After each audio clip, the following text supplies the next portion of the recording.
كلاس روم فكره تم الاعلان عنها في نهايه السنه اللي فاتت اللي هي كانت سنه اولى، ان اول موديول في سنه ثانيه هيكون بعض الطلبه على حسب اختيارهم هيشرحوا جزء من منهج الفسيولوجي لبقيه الطلبه. طبعا ده كان مختلف عن بقيه الستودنت برزنتيشنز اللي هي كنا نعرفها، ان هو بيبقى جروب مع بعضه بيحضروا البرزنتيشن وبعدين بيطلعوا يبرزنتوا مع بعض. لا، ده كان هو واحد او اتنين واخدين المحاضره كلها كانه دكتور واقف بيشرح بالظبط. كان في اشراف من السوبرفايزر بتاعه البروجكت ده اللي هي كانت الدكتور نرمين والي، من بدايه تحضير المحاضرات والباوربوينت والبرزنتيشنز لغايه البرفورمانس نفسه واحنا بنشرح. كان ممكن تحاول تعدل على حاجات او توضح بعض نقط من الشرح.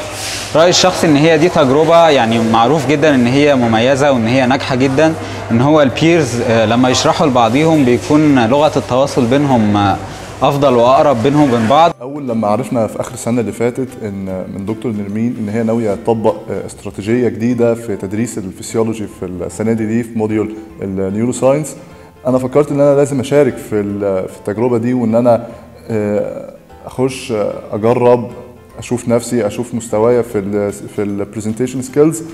بس انا كان عندي مشكله واحده من تجاربي اللي فاتت، ان احنا ازاي نطبق تجربه الفليب كلاس روم على عدد كبير جدا من الطلبه في محاضره كبيره بيحضرها كل عدد ده، وان احنا ازاي هنستخدم المحاضره اللي احنا كطلبه هنديها كريفرنس في المحاضره وكريفرنس في فهم الموضوع.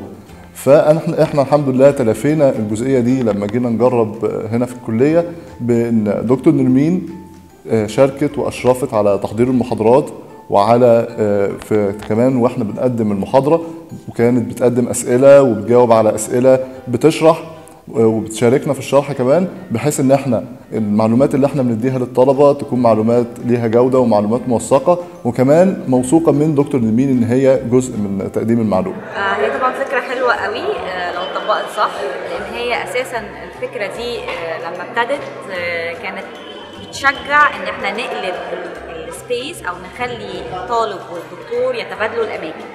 كلمه فليب اصلا جايه من كونسبت ان احنا يتقلب المكان، ان الطالب ينتقل الى مكان المحاضر في السبيس بتاع اللكتشر رومز. فهي فكره حلوه لانها بتنقل طالب من مقاعد المتفرجين لمقاعد المشاركين. طبعا زي ما انتم عارفين ان الواحد لما بيشارك في حاجه ديفينتلي بيستوعبها اكتر وبيبقى ليها مردود اعلى، سواء على الريتنشن او على الابلكيشن بتاع الانفورميشن بعد كده. فهي انا بصراحه من الحاجات اللي حباها قوي، او من الميثودولوجيز الجديده اللي انا حباها قوي في التعليم. هي ليها ليميتيشنز فعلا، ليها ريستريكشنز، لكنها كفكره في المطلق فكره حلوه جدا. اول ما عرفت عن الستودنت برزنتيشن كان في اخر السنه اللي فاتت. في الاول حسيت ان الفكره صعبه وان هي محتاجه جرأه شويه، لان فكره ان احنا ستودنت يشرح لستودنت مش موجوده عندنا. بس هتكلم من وجهه نظري كستودنت، لما شفتها بصراحه انت الواحد بيجي جاهز على الاقل قاري. برضه لما ستودنت بيشرح لك بتكون انت حاسس لا انا برضه محتاج اروح ادور على المعلومه اتاكد اقراها، فخليتك اكتف اكتر في البروسيس. هو مبدئيا كده الحاجه الحلوه في فليبت كلاس روم لقيت ان هو طلبه لما يشرحوا الطلبه دي بتبقى احسن في ان هم يعني احنا كطلبه عندنا نفس العقليه نفس طريقه الفهم. فهو يعني لما انا طالب يشرح لي او واحد صاحبي بمعنى اصح يشرح لي زميلي في الكليه، انا هفهم طريقه شرحه، لان انا تقريبا احنا في نفس السن ده بنفكر بنفس التفكير. بالنسبه لرايي كستودنت حضر الفليبت كلاس روم يعني انا كنت شايفها ان هي بتخليني اكتف اكتر في البروسيس، ان انا يعني باجي محضر المحاضره قبليها، وده يعني بيعمل معايا عندي باك جراوند كويس قبل ما اسمع الموضوع، لان في الاخر اللي بيشرح هيبقى ستودنت تيوتر، فمش اكيد مش هيبقى زي الدكتور، فانا ببقى اكتف ليرنر وباجي محضر الحاجه، ودي بيفرق معايا. كلاس روم بالنسبه للستودنت بوينت اوف فيو، ان انا كستودنت حضرت كتير، هي حاجه جديده وحاجه حلوه، بس مش كل تيوتر دخل لي حسيت ان الفليب كلاس روم هيبقى ناجح. فان ماي اوبينيون يعني كبوينت اوف امبروفمنت للفليب كلاس روم دي، المفروض نختار الناس اللي هتخش بطريقه، او نعمل انترفيو ليهم او نعمل سيميليشن عشان نعرف الواحد اللي داخل ده يعني ينفع يكمل ولا مش هينفع يكمل. ولكن هي كتجربه اوفر اول هي حاجه حلوه جدا وحاجه جديده. استفدت منها ان انا قدرت اشوف ان مش كل حد بيشرح بنفس الطريقه، مش كل واحد هيطلع يشرح زي الدكتور. مفيش حاجه اسمها جود تيوتر، مفيش حاجه اسمها باد تيوتر. هو كل واحد ليه طريقته، انا ممكن طريقته ما تمشيش مع طريقتي بس ممكن تمشي معايا، فده حاجه جديده. انا رايي كطالبه ان هو ممكن الموضوع ده يخلي ان طالب يعني بيشرح لطالب يخلي اللي قدامه يفهم اكتر، وعجبني الموضوع جدا، وحاسه ان انا فهمت من مجموعه كبيره من اللي قدمه. رايي في الفليب كلاس روم عامه، هو الفليب كلاس روم حاجه حلوه جدا وليها بوزيتيف بوينتس وليها برضو بوينتس اوف امبروفمنت. انا شايفه البوزيتيف بوينت ان الواحد بيجين هيز كونفيدنس، بيعليه اكتر. لكن points of improvement ان انا شايفه ان احنا ممكن كتيوترز عشان نضمن انه الفليب كلاس روم effective قوي، ممكن نعمل presentation للoriginal tutor of the classroom وبعدين نعمل presentation بتاعتنا. جنرالي الايديا بتاعت الفليب كلاس روم انا شخصيا عجبتني، كانت حلوه. اتليست كل ليكتشر كنت باجي كنت ببقى انترستد ان انا اشوف الشخص اللي هيديني الليكتشر ويز واي اكيد هتكون ديفرنت عن اللي قبلها. بلس ان هو كانت دي بتحفزني اكتر ان انا اقرا الشابتر قبل ما اجي، غير لما تبقى التيتشر ببقى معتمده انها الدكتور عامه هي هتقول كل حاجه، فمش محتاجه ان انا اريفايز الليكتشر قبل ما اروح. انما لما بيكون ستودنت غير كده، انه بيكون الليفل بتاعه زي الليفل بتاعي، بيعرف يوصل لي المعلومه بطريقه مختلفه عن الدكتور، فكانت الايديا نوعا ما حلوه واكسايتنج. ممكن لو فيها نيجاتيفز كانت تبقى ان هو برده مهما كان ستودنت الليفل اوف انفورميشن عنده مش زي الدكتور، فاكيد في some details او points ما كانتش accurate قوي. personally الفليب كلاس روم كان في الاول مجرد انه كان مجرد فكره دكتور نرمين قالتها لنا اخر السنه اللي فاتت. كنا في الاول مش عارفين، مش متاكدين اذا كنا نشترك فيها او دي هتنجح او مش هتنجح، بس قلنا فكرنا ان هو why not join، نجرب نختبر البرزنتيشن سكيلز بتاعتنا، نشوف احنا هنقدر نشرح لزمايلنا او هنقدر نوصل المعلومه بالطريقه اللي نفس دكتور نيمين كانت بتوصلها لنا. جربنا وعملنا البرزنتيشنز، دكتور نيمين ساعدتنا جدا وكانت مشرفه ان احنا نكون مش متوترين، وان هي على طول she's gonna back us up، وان هي واقفه معانا اذا كان في اي حاجه احنا واقفين فيها. حاولنا على قد ما نقدر ان احنا نبسط المعلومه ونوصلها لزمايلنا، واذا كان في اي حاجه صعبه احنا شايفينها كطلبه ان احنا عارفين ان ممكن زمايلنا يقفوا فيها، فاحنا حاولنا نبسطها، ودكتور نرمين ساعدتنا جدا الصراحه. شفنا ريفرنسز كتير، اتعلمنا كتير بيرسونالي كتيوترز وكستودنتس، استفدنا المعلومات، كميه المعلومات اللي احنا حضرنا بيها دي ما نسيناهاش ولسه لغايه دلوقتي فاكرينها. كنيجاتيف اظن انه مش كل زمايلنا فهموا بنفس المستوى اللي احنا كنا فهمنا بيه واللي احنا كنا عايزين نوصله.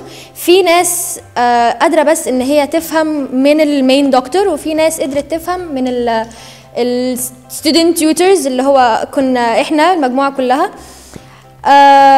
عدد كبير قوي زي ما شفنا في الفيدباكس، كان الفيدباك بتاعه حلو قوي ان احنا نكمل فعلا في الكلاس روم ده، وبجد نحاول نحسن منه ونطور منه. اذا اتعمل تجربه تانية I will join yes. تجربه جميله جدا ويا رب نكمل عليها. My experience في الفليب كلاس روم انك بتجيت into the process of making الليكتشر كلها من اول، بتشوف الاوبجكتيفز مناسبه within the scope of the class ولا لا، فبتضطر ترجع للديبارتمنت كذا مره، وكمان لازم تبقى ملم بالموضوع، فتضطر تقرا من كذا ريفرنس وترجع برضه للديبارتمنت تسال البوينت دي اشرحها ولا لا، طب اشرحها ازاي. انك بتحاول تفكر ان هو peer to peer teaching، فبتحاول تفكر هو هتوصل المعلومه دي للستودنت زيك ازاي، وبرضه تتوقع الاسئله بتاعتهم، فكل حاجه تبقى covered. وتجربه interesting حتى لما انت تبقى العكس، لما حد من زمايلك يجي يشرح لك بتبقى interested تشوف هو هيوصل لك المعلومه ازاي، وكل واحد بيبقى موضوع personalized شويه، فبتبان الكاركتر. واحسن في كده ان كل ده بيبقى guided بانستراكتور، فمحدش يدايفرت اوف التوبيك. التيوترز بصراحه استقبلوها حلو جدا جدا جدا، وانا بصراحه كنت سربرايز منكم ان انتوا يعني كنتوا قد كده متحمسين وانثوزياستيك، سبيشالي طبعا الناس الشجعان اللي بداوا البايونيرز او الفولنتيرز اللي في الاول ضحوا بنفسهم كده، فكانت بصراحه استقبال فوق توقعاتي. انا بصراحه لما اقترحت الفكره دي في نهايه السمستر اللي فات السنه اللي فاتت ما كنتش متخيله هيجي لي رد فعل كده، وانهالت بقى كمان الناس اللي اتشجعت اكتر بعد علي وعمر لما بداوا.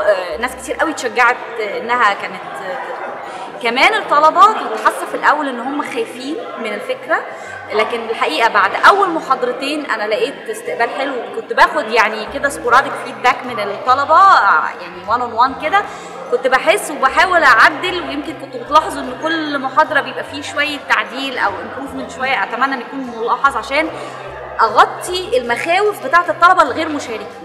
فاوفرول استقبال جميل جدا جدا، وانا مبسوطه قوي من الدفعه دي، لان الحقيقه الدفعه دي دفعه مميزه، وانا متاكده انها هتكون دفعه مميزه ان شاء الله لما تتخرجوا باذن الله. يعني بصراحه انوفيتيف فلكسبل ومحترمين، فالحقيقه انا مبسوطه جدا جدا من الاستقبال، واتمنى يا رب ان احنا نقدر نكرر الفكره دي تاني ان شاء الله. كتجربه شخصيه ليا، انا كنت واخد اول محاضره، فكنت اول واحد ياخد التجربه. طبعا الموضوع ده انا استفدت منه جدا. اولا حسن سيلف كونفيدنس عندي قوي. تاني حاجه ان هو كان حسن برزنتيشن سكيلز، عرفني ايه البوزيتيف بوينتس اللي عندي وايه النيجاتيف بوينتس. فان شاء الله لو التجربه دي اتعادت تاني انا هكون من اول المشاركين فيها. انا حبيت التجربه جدا، واتمنى ان التجربه دي تتكرر مره تانيه، وان انا اشارك مره تانيه في الفليبد كلاس روم، لان فعلا يعني اعجبت جدا بالتجربه دي. الحقيقه دكتور نرمين عملت مجهود كبير معانا. احنا كنا بنحضر برزنتيشن، كل واحد مننا ليه طريقه معينه في البرزنتيشن بتاعته، في طريقه السلايدز، في طريقه شرحه. فدكتور نرمين كانت بتقعد معانا تفهمنا ايه اللي المفروض نعمله وايه اللي المفروض ما نعملوش. انا عن نفسي اكتسبت سكيلز مع نفسي، واهم حاجه ان انا لما كنت باجي اذاكر حاجه انا بذاكرها عادي كستودنت، لكن لما جيت اعملها كبرزنتيشن فبقيت افكر اكتر هو ازاي انا ممكن افكر فيها، ازاي اوصل المعلومه، مش جاست بقرا معلومه او بقولها. فدي اكتر حاجه استفدت فيها بصراحه. طبعا البرزنتيشن سكيلز اكيد اتحسنت واستفدت كتير، وطبعا اشكر دكتور نرمين. اللي انا استفدته من الموضوع دوت ان انا ابقى تيوتر في الفليبد كلاس روم، ان انا طبعا اهم حاجه بالنسبه لي، انا اصلا حاجه بحبها اللي هي ابقى عندي يعني امبروف البرزنتيشن سكيلز بتاعتي، اللي انا هحتاجها اكيد في الكارير بتاعي لما اكبر، اذا كان انا كنت بقيت دكتور في المستشفى عادي او بقيت معيد بشرح في الجامعه للطلاب. بالنسبه لرايي في ان انا لما كنت تيوتر، بص انا عملت برزنتيشنز كتير بس دي مختلفه. الاختلاف ان انا كان عندي تشالنج ان انا بس مش عايز اعمل بريزنت حلو وابين السكيلز بتاعتي، لا كمان انا عايز افهم اللي قدامي، ودي كانت تشالنج شايفها حلوه وشايف انها نمت فيا حاجات. رايي في الفليبد كلاس روم كبيرسون بارتيسيبيتد فيها، مبدئيا انا كنت داخله عشان خاطر اعرف انا ينفع اكمل في المجال ده اولا، او انا بعرف اشرح، انا كويسه بعرف اوصل المعلومه لحد. فرايي في الموضوع ده انه ده بيخليك تو بريك الايس. يعني انا دلوقتي مش خايفه زي زمان حد اللي يقول لي مثلا اشرح لي حاجه مش هجري منه، دلوقتي ممكن اقدر احاول اتكلم معاه. خلاني اعرف افكر ان في حد في الدنيا بيفكر غيري، يعني خلاني افكر من منطلق الناس، ممكن يسالوا ايه وممكن ما يسالوش ايه. خلاني اقدر افتح الموضوع بعمق اكتر، يعني بدل ما اذاكر حاجه من على فوق وش كستودنت وهي اتشرحت لي، لا اذاكر حاجه انا لسه عمري ما شفتها، ويلا هفتح بقى واشوف واحاول ادور واشوف كل حاجه واشوف الاسئله اللي حد ممكن يسالها لي. فده خلاني يعني in my opinion في الموضوع اللي انا شرحته، خلاني انا بالنسبه لي كان موضوع يعني انا بقيت اكسبرت فيه كله بسبب ان انا يعني شرحته في مره. رايي كتيوتر ان انا سمح لي الموضوع دوت ان اقف قدام مجموعه كبيره من الناس، واداني ثقه في نفسي، وحابه اكرر الموضوع ده تاني. بالنسبه لماي اون اكسبيرينس انا شايفاها ان هي كانت بوزيتيف جدا، وشايفه ان ناس كتيره قالت لي انه يعني فهموا مني وكده عشان I'm their peer. وبرضه في نفس الوقت انا استفدت بان انا لما واحد بيدرس حد هو بيستفيد برضه. He gains more information trying to like experience الاكسبيرينس نفسها بتعلم الواحد information اكتر عشان يقدر يدي knowledge اكتر. بالنسبه انا ماي اكسبيرينس في الموضوع كتيوتر، ان هي خلتني to figure out my negative points، ايه الحاجات اللي كانت مشاكل عندي، ازاي خلتني افكر ان انا ازاي اذاكر اللكتشر بطريقه شويه مختلفه. بقعد افكر في كل الكويستشنز اللي الستودنتس ممكن يسالوها لي عشان اعرف اجاوب عليها، فكانت شويه مور efficient وانا حبيتها.